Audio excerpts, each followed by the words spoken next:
Welcome to another deep dive. This time we're headed to the coast, to those gorgeous beaches of Marbella, Spain. You know the ones. But we're not just here to soak up the sun. We're going to dig into some research about a hidden threat they're facing, beach erosion. And guess what? It's not all just natural causes. We're going to look at the paper by Dr. Navas and her team, and they found out that humans might be making things worse. Yeah, it's kind of surprising, right? You think of dams as these big, helpful things, controlling water, stopping floods. But this research shows they can actually cause problems for beaches by cutting off their supply of sediment. Sediment starvation, huh? So how does that actually happen? Well, imagine a river carrying sand and dirt downstream, naturally replenishing the coastline.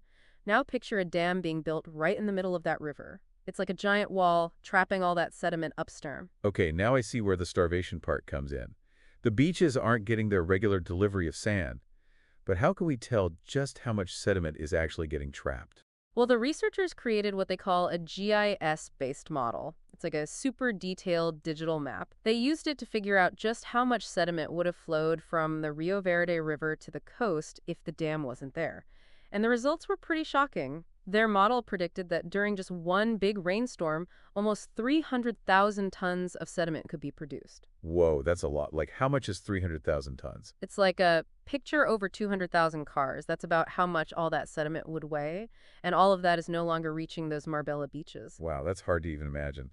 And I'm guessing that missing segment is causing some serious problems. Definitely. Without that constant supply of new sand, those beaches are becoming way more vulnerable to erosion. It's like they're slowly shrinking away. So what are they doing about it? Are they just letting the beaches disappear? Well, they're trying to fight back, but a lot of the time it involves what we call engineered resilience. Basically, they're bringing in sand from somewhere else to try and replenish the beaches. These are called beach nourishment projects. That seems like it would work, but it sounds kind of temporary, right? Like putting a Band-Aid on a bigger problem. You got it. It doesn't really solve the root of the problem, the lack of natural sediment flow, and it can cost a lot of money and cause disruptions to keep bringing in all that sand. This is where Dr. Navas and her team came up with a really interesting concept to explain this shift from natural to engineered resilience, the basin of attraction model. That sounds kind of complicated. Can you explain it a bit more? Sure. Think of it like this. Imagine the beach's ability to recover from changes is like a wave. And this wave has a certain height, representing how much change it can handle before it's forced into a new state. Human intervention, like building that dam, essentially makes the wave smaller, making it less resistant and more vulnerable. So we've gone from a big, strong wave to something much weaker, less able to handle all the natural forces out there. That paints a pretty grim picture. But before we get too down, I'd love to hear about some potential solutions. Are there ways to fix this sediment problem in a way that lasts? There are actually. This research does offer some hope. One idea they talk about is using sediment bypass systems. Basically, it's like creating a detour for all that trapped sediment. That way it can still flow downstream even though the dam's there. That sounds pretty smart, but I bet it's not that easy to do. You're right, it can get complicated and expensive to build those systems. There are a lot of logistics to figure out, like how to move so much sediment without causing more problems. And you always have to think about the potential impact on the environment. So it's definitely not a simple solution. What about that other idea you mentioned before, the one about reusing sediment? Oh, yeah. Remember all that sediment that's building up behind the La Concepcion Dam? Well, they could actually dredge it up from the reservoir and use it to replenish those beaches that are losing sand. So they could turn a problem into a solution. Instead of it just sitting there, they could put it to good use.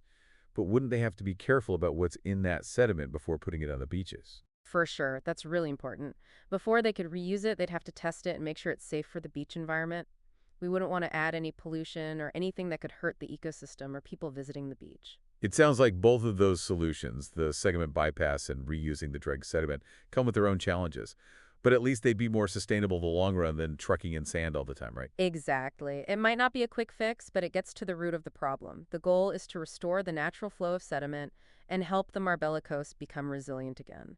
That would be a win for the beaches, the ecosystem, and even the people and businesses that rely on healthy coastlines. It really makes you realize how connected everything is in the environment and how things we do can have a bigger impact than we think, right? This research is a good reminder that when we're thinking about managing coasts, we need to look at the whole picture and the long-term effects of our actions. It's not just about keeping the beaches pretty for tourists. It's about protecting the whole coastal ecosystem. I couldn't agree more. It also makes you wonder, are there similar issues happening where you live? Have you noticed any changes in your local beaches or seen anything that might be affecting how sediment moves or how much erosion is happening? Those are definitely questions worth thinking about. We can learn a lot from what's going on in Marbella. Understanding these complex problems is the first step towards protecting our coasts for the future. But before you go researching your own local beaches, let's wrap up with some thoughts about how to manage coasts in a more sustainable way. What are some of the biggest takeaways from Dr. Navas and her team's research? This whole thing about Marbella has really been eye-opening. It makes you realize how often we just focus on the good stuff about development and not the problems it might cause later on. Yeah, that's a really important point. This research shows us we need to change how we think about taking care of our coasts. Instead of just doing quick fixes like dumping more sand on the beaches, we need solutions that work with nature instead of against it. So what would that actually look like? How can we help coastlines like Marbella become naturally strong again? Well, we talked about a couple of ideas like those sediment bypass systems and reusing dredged sediment. But it's not just about using those specific things, it's more about understanding how everything in the environment is connected. I see what you mean. If we really want to protect our coasts for the future, we need to learn about these things and teach our communities about them too. Exactly. And we need to think about the bigger picture. It's not just about one dam or one building project.